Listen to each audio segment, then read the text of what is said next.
So, good evening and welcome to the next edition of our webinar from the Quantum Clinic in Mohali.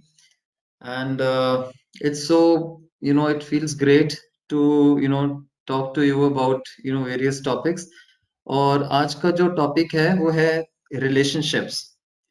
How to build up loving relationships और क्या क्या problems आ रही हैं relationships में उसको कैसे deal करना है. So we'll be covering in general and few tips and few problems, and there will be question and answer session and a meditation also, जहाँ पे हम will be releasing the past grief, hurt, and I'll take you through a deep meditation for all this. And relationships हमें हमारे जीवन में relationships की बहुत ज्यादा इंपॉर्टेंस है.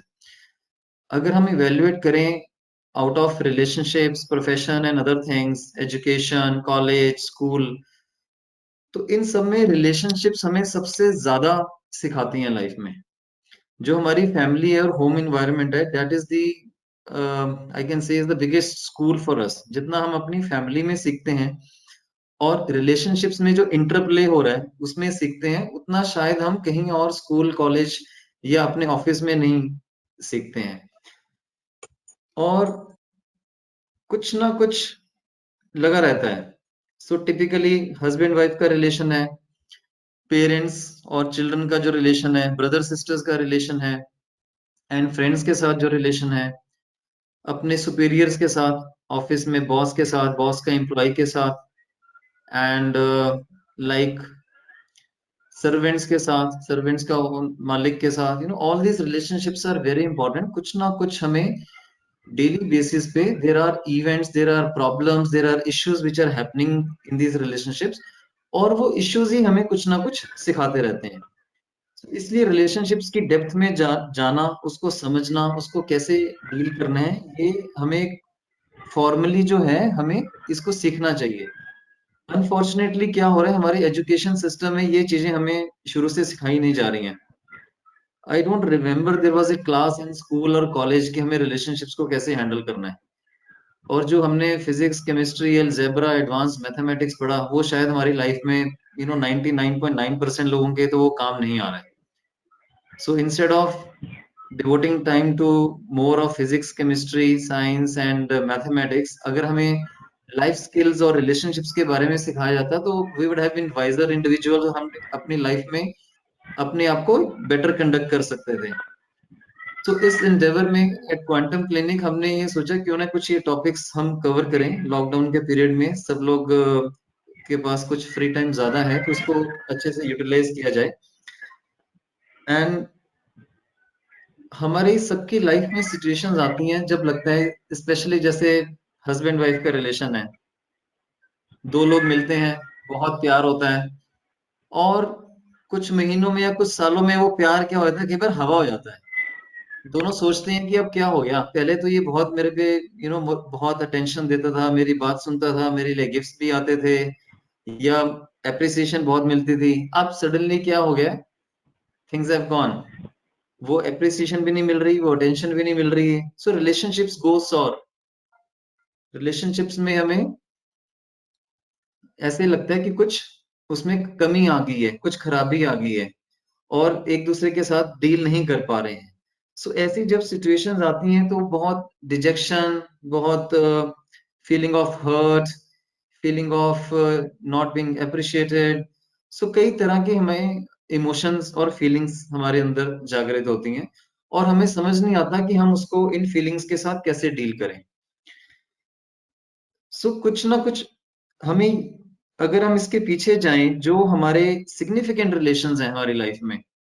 सिग्निफिकेंट रिलेशंस कैसे हैं, जैसे स्पाउस, हस्बैंड वाइफ हो गए, पेरेंट्स, चिल्ड्रन, सम फ्रेंड्स, और कई लोग जो हमें लाइफ में बहुत इन्फ्लुएंस करते हैं, ग्रैंड पेरेंट्स हो सकते हैं, और कई और क्लोज रिलेशंस या फ्रेंड्स हो सकते हैं. उनको हम सोलमेट्स कह सकते हैं. सो सोलमेट्स आर दोज रिलेशंस, वो सोल्स, वो लोग जो बहुत क्लोजली हमारे साथ सारी लाइफ में हमारी डीलिंग रहती है. So these are significant people in our life. और ये कुछ 4, 5, 6, 8, 10 से ज्यादा नहीं होते हैं. ये कुछ बहुत इंपॉर्टेंट लोग बहुत थोड़े ही होते हैं. Usually they are less than 10। और सोल्स जो हैं ग्रुप्स में ट्रेवल करते हैं। जन्म लेने से पहले सब सोल्स ने आपस में, देयर आर एग्रीमेंट्स, या उसको हम कॉन्ट्रैक्ट्स कह सकते हैं, some people use this language, contracts और एग्रीमेंट्स। हम कुछ ना कुछ प्लानिंग करके आए होते हैं कि हमने, व्हेन वी टेक बर्थ, हमने क्या, हमारा पर्पस है और उसमें हमने क्या इंटरप्ले करना है, क्या सीखना है। और जैसा कि हमने प्रीवियस कुछ सेशंस में भी डिस्कस किया था, जब हमने कर्मा और डेस्टिनी की बात की थी, जर्नी ऑफ सोल की बात की थी, कि कई चीजें हम अपने चैलेंजेस और अपने पर्पस जो है, लाइफ पर्पस प्लान करके आए होते हैं। एंड सपोज हमने, हमारी लाइफ का one of the purpose is to learn tolerance, right? तो अगर हम टॉलरेंस को लर्न करना चाहते हैं, तो कोई ना कोई सोलमेट हमारा हमें कुछ ऐसी सिचुएशन देगा जहां पे वो हमें परेशान करेगा, ताकि हमें टॉलरेंस सीखने का मौका मिले। अगर हमने फॉरगिवनेस सीखनी है, तो कोई ना कोई हमारा सोलमेट, हमारा क्लोज रिलेशन, हमें कोई ऐसी सिचुएशन या ऐसा लाइफ का चैलेंज आएगा जहां हमें कहीं lack of love, lack of trust, कोई धोखा मिलेगा, जहां हम कुछ किसी से कुछ चाहते हैं वो हमें नहीं मिलेगा और हमें हर्ट फील होगा। हर्ट फील होगा तो हमें फॉरगिव करने का चांस मिलेगा। सो इस तरह से हमने ये सिचुएशंस जो हैं, लाइफ की कई चीजें काफी हद तक प्लानिंग की होती है। और उस प्लानिंग का जब हम जब यहाँ पे प्ले करते हैं, जब धरती पे आके all this life drama is being played, उस टाइम हम ये भूल जाते हैं कि हमने जन्म लेने से पहले ये प्लान किया था। देन हम अपनी फीलिंग्स, इमोशंस में पूरी तरह से डूब जाते हैं, दुखी हो रहे हैं, परेशान हो रहे हैं, विदाउट रियलाइजिंग, विदाउट अंडरस्टैंडिंग कि this all drama is being enacted, हमने खुद ही ये प्लान किया है। बट एक जर्नी है जिसमें इनबिल्ट मैकेनिज्म है, जन्म लेने के बाद ये चीजें हम भूल जाएंगे जो हमारी प्लानिंग होगी। तो हमारे सिग्निफिकेंट लेसन्स वही हो सकते हैं: tolerance, compassion, to learn to be helpful, service, to learn forgiveness, to learn calmness, patience, to develop leadership. कईयों का लाइफ पर्पस हो सकता है to develop some artistic, like music, it can be some drawing, painting, and some acting, drama.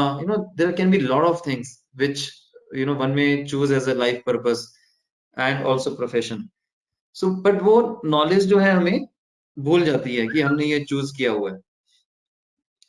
And we also discussed in previous meetings about karma and destiny, कि कैसे हमने अपने life challenges अपने, और ये कार्मिक इंटरप्ले है according to what we have done in past lives and what we want to do in this. The soul chooses its challenges and the अपनी journey में जो जो प्रॉब्लम्स आए, हम फेस करेंगे, जो चैलेंजेस हम लेंगे, वो हमने पहले से काफी हद तक वो प्लान किए हुए हैं। But when we take birth we forget all this things. So relationships में टिपिकली ये सारी चीजें हो रही हैं। And when there is any problem happens in life, so typically relations में जो इश्यूज हैं,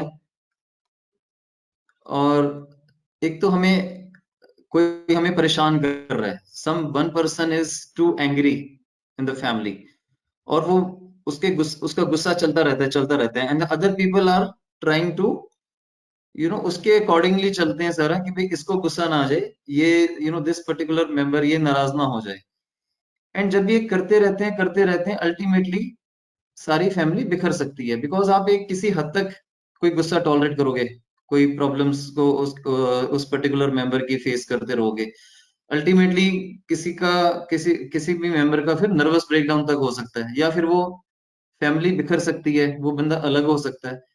सो हमें sometimes we have to stand for our selves in relationship. अगर वो हम सहते हैं, कॉमनली हम देखते हैं कि हम सेक्रीफाइस करे जा रहे हैं, and one person who is always sacrificing, and there comes a point of time जबकि वो सेक्रीफाइस करने वाला बंदा खुद ही टूट जाता है। Why? Because वो सेक्रीफाइस जब हम कर रहे थे, उसके बिहाइंड फीलिंग क्या थी? एक दुखी होने की फीलिंग थी कि हाय मैं ही करी जा रहा हूँ, मैं ही हर वक्त ये कर रहा हूँ।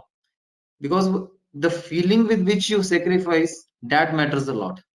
अगर हम वो खुशी से वो हम सेक्रीफाइस कर रहे हैं कि out of love we are doing for the other person, then internally you feel happy and satisfied. But अगर हम वो दुखी हो गए, hurt feel कर करके sacrifice कर रहे हैं, then ultimately that relationship would break down at some point of time. कहीं ना कहीं जाके उसने फिर बिखर जाना है. And पेरेंट्स और चिल्ड्रन का एक रिलेशन है, बहुत डीप और इम्पोर्टेंट चीज है. एंड पेरेंटिंग पे हम एक सेपरेट सेशन भी लेंगे, but just to initiate the discussion, parents हमेशा ये सोचते रहते हैं as if they own their children.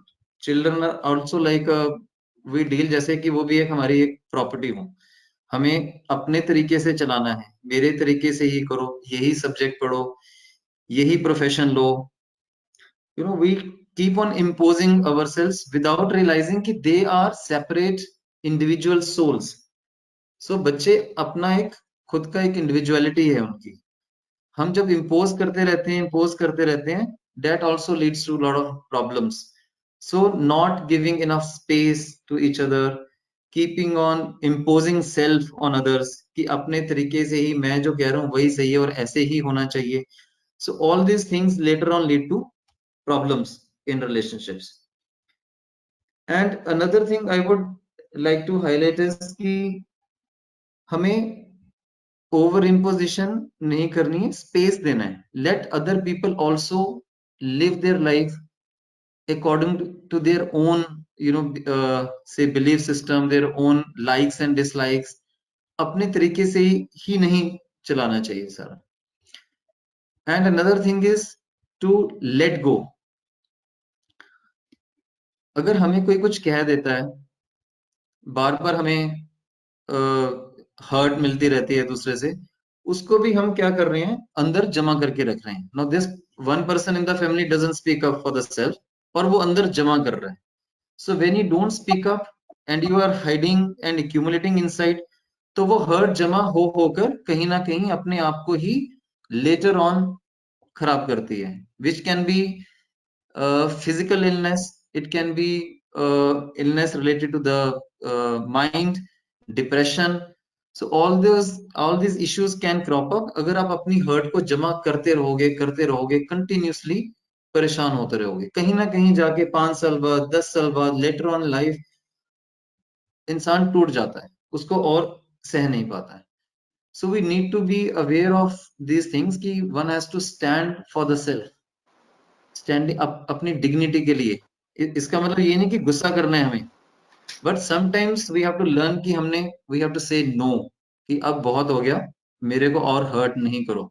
So there is a fine line there, कितना हमने एडजस्ट करना है, कितना हमें अपने आप को, we have to stand for the self and protect our own self in the relation. And this is important because otherwise relationship will ultimately break down. अगर हम, if we don't stand for the self, दूसरे इंसान का अगर हम सहते रहेंगे, दुखी होके सेक्रीफाइस करते रहेंगे, at some point of time it is going to break down. So with these opening remarks, I would invite my colleagues to